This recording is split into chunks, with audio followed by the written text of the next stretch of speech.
ప్రతి అడుగులో నీ స్మరణ పరమానందమే. నీ భక్తుడై పుట్టడం నా గొప్ప వరమే. నీ సేవలో తరించడం నా అంతరంగ బలమే.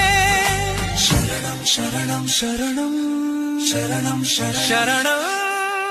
ఏదేమాయో లోకం అంతమాయే, నీ నామస్మరణే శాశ్వత సత్యమాయే.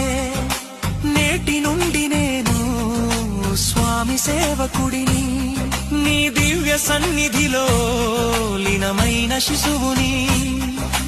కార్తీక సోమవారం నీ